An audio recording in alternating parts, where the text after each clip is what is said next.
I'll go overtime, by the way, guys. Who started? Hello, future me. You're watching this in your room right now.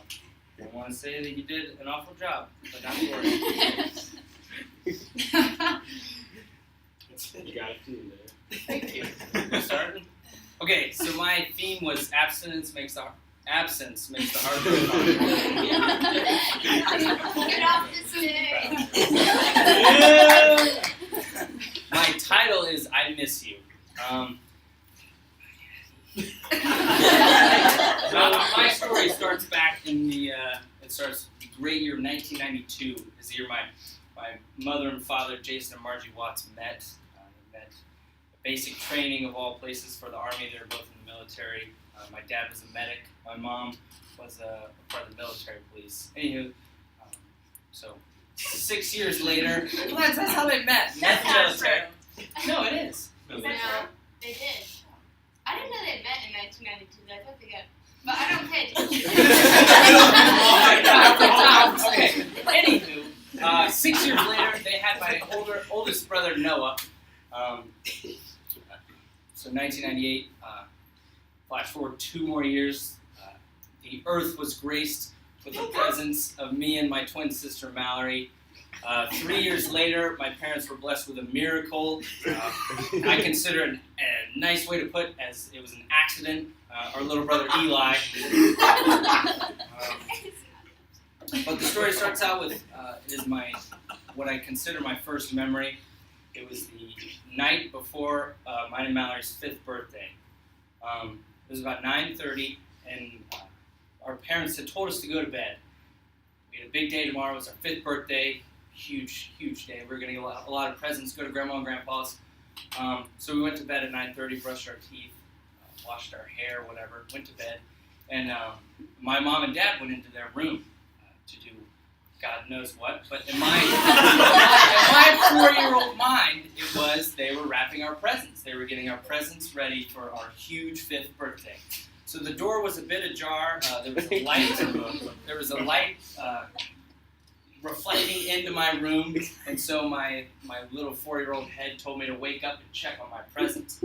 So I walk up to the door, and I kind of peek my eye through just enough. There's light coming out, and my dad is feeling my mom's breast.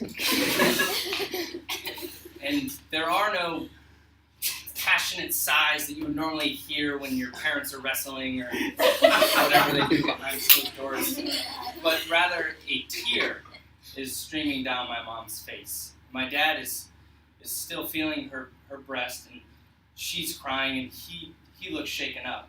So I don't know what this means, but my 4-year-old head says, Mom's crying, something's not right. So I said, they told me to go to bed. I don't want to get in trouble, so I'm going to go back to bed. So I went back to bed. The next day, we go to Grandma and Grandpa's house. We did the normal stuff, blow out the candles, get our presents, but something's off. The whole family looks down, and again, for some odd reason, people just can't get their hands off my mom's boobs. It makes me uncomfortable. Your family's not supposed to touch your mom's boobs, but it's whatever. So we get our presents, we eat our cake, we go home, we go to bed. I wake up, and the next morning, my mom and dad are making noise, and it's early.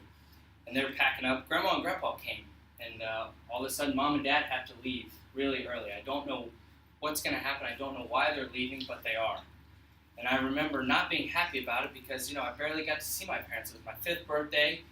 Why weren't they with us more? But they were too busy with the other family. So they were leaving, and I remember, Grandma and Grandpa and everybody was in the living room, and I watched Mom and Dad pull out of the driveway. I remember my dad was driving, my mom was in the passenger seat. And we have like a screen door in the front, glass door, and I remember staring at her through the window, and I couldn't hear her, I couldn't touch her, but I could just see her slowly going away. And that night they came back, and they called us all into the room, my parents' room, and they sat us down, and they said, they didn't know how to say it. Mom was sobbing, so Dad kind of took a big gulp, and he said, guys, Mom has breast cancer. At the time I was 5, I didn't know what it was. I just knew cancer had affected too many people, and it was something that a lot of people got sick and they died from. I didn't know how they went about helping people with cancer. So in the weeks that went about after that, my mom had to get chemo and radiation. So I'll never forget the first time we went to the hospital. It was all white. It was bright. They put her in a white gown. It was almost like they were getting her ready for heaven or something. She looked like an angel. All these bright lights on my face, and she was in all these white clothes. And I remember they put her in a wheelchair, and they wheeled her back to this room, and they put her up on this bed, and she looked so weak. There was a machine with red liquid in it, and they hooked it up to her body. And I asked the doctor, I said, "What's that?" He said, "That's your mom's red cocktail." And I assured him, now is not the time to get drunk. I need to help with my mom. And so he said, that's her chemo, that's her radiation. And they stuck this needle in her, and it pumped throughout her body for 7 straight hours. That was how long her chemo radiation sessions were. And I remember we weren't allowed to go in the room with her. We had to stand out in this hallway and just kind of peer in. And there was this big glass window. Luckily, it was low enough so we could see it. And I remember I couldn't hear her. I couldn't touch her. But I saw her slowly going away.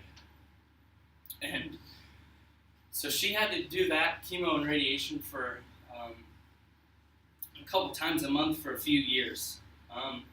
Unfortunately, it was not working. She only got worse. She lost weight. She lost all of her hair. And so she had to do a radioactive treatment. And so what they had to do with that, because we were all so young, we could not see her for 2 straight weeks. And that killed me. We normally could try to make trips weekly to the hospital a couple times a week, but we could not see my mom for 2 weeks. And I remember being at school those 2 weeks, and I had a best friend. His name was Cody. And Cody always packed his lunch, and he would share his pudding and stuff with me.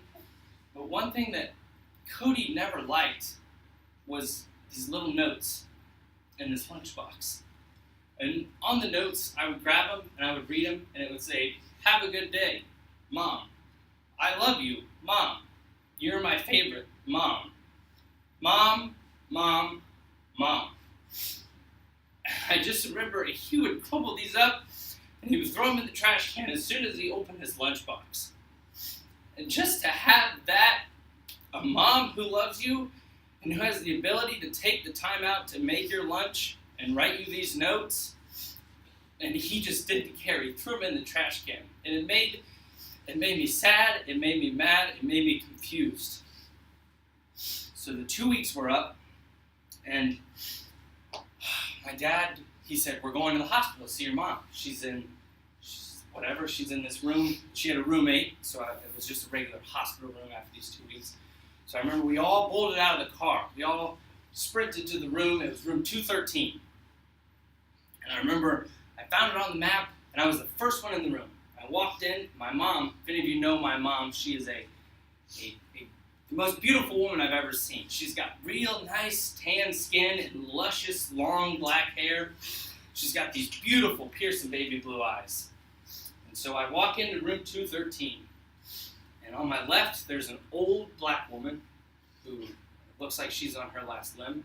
And then on my right, there's just a nasty, pale woman. She has no hair. She's kind of crumpled up asleep. And I walk in, and I look at both of them, and I kind of slowly walk out. And my dad goes, "What are you doing?" I said, "Mom's not in there." And he goes, "What?" I said, "Mom's not in there." And he goes, "Yes, she is." And we walked past the black woman, and there my mom laid. And I looked at him, and I said, "That's not Mom." And he said, "Yes, it is." I said, "No." And I remember, I sat there in silence, because this woman had the same name as my mom. She had the same husband, the same birthday, same blood type. But that woman laying in that bed was not my mom. I was certain that woman was not my mom. And so Dad had promised us he'd get us food that night. So we went to he offered to take us to the hospital cafeteria, which has the best food, I'm sure. But I remember being too upset. I didn't want to go. And so they all left, and it was just me and Mom. And she called me to her bed. And it had been months since she had been herself. And I laid in that bed and I looked at her. I said, I'm sorry. I didn't know it was you. I'm sorry. I didn't recognize you. You know I love you. I care about you, Mom. I'm sorry. I didn't mean it. And she looks at me and she opens her eyes. She has those piercing baby blue eyes. And for the first time in months, I knew it was my mom. I felt safe in her arms, and I saw her eyes, and I felt the love that I was supposed to feel. And she said, Ethan, no matter if I'm right next to you or far, far away, I'm your mother, and I will always love you. And those words stuck with me to this day. Unfortunately, those words came to an abrupt end because of two other words. I remember all my family came in that night after the great cafeteria food, and the doctor comes in with his white coat and his sheets, and he has tears in his eyes. And he says, you know, we've tried everything we could. You know, it's 5 years now that she was battling this, and he says, it's going to be about 6 months she has left. 6 months, I heard. And I still can hear it in my head. 6 months. I had spent 5 years without a mom to pack me lunches, to come to my games, to come to my concerts, to tuck me in at night, tell me everything's going to be all right. 5 years I haven't had a mom, and you're telling me 6 fucking months right now? And so we did what we had to do. We said, you know what, we're gonna fight this thing. We're gonna keep it. We're gonna do what we can to save Mom. So they kept her on chemo. They kept her taking pills and steroids, trying to help her out, and they helped. And she got better, and things kind of went back to normal. After 7 years, she finally beat cancer. She got a job. She was working at Kohl's and McDonald's because the bills were so high. She worked at Kohl's and McDonald's. She worked 2 jobs. She's the strongest woman I've ever met, working 2 jobs. My dad, he had a normal job, and he went to college at night so they could, get a better job, make more money, try to pay the bills off. Eventually, she just couldn't take it anymore. She was too weak. She hadn't worked in forever. So she started her own babysitting business. And so she was a babysitter, and she got to stay at her house. I thought that was the coolest thing ever because I could finally come home and I could see my mom. I was so excited. I remember the first day I was on the bus, and I looked out the window, and she was there. I was at my stop. But this time, looking through the window, I could run up to her.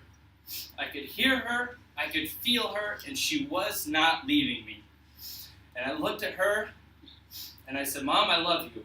And she goes, Ethan, I'm sorry. I'm sorry I wasn't there those 5 years to go to your games, to pack your lunches, and to love you like you were supposed to be loved. And I looked at her, and I said, Mom, you're my mother.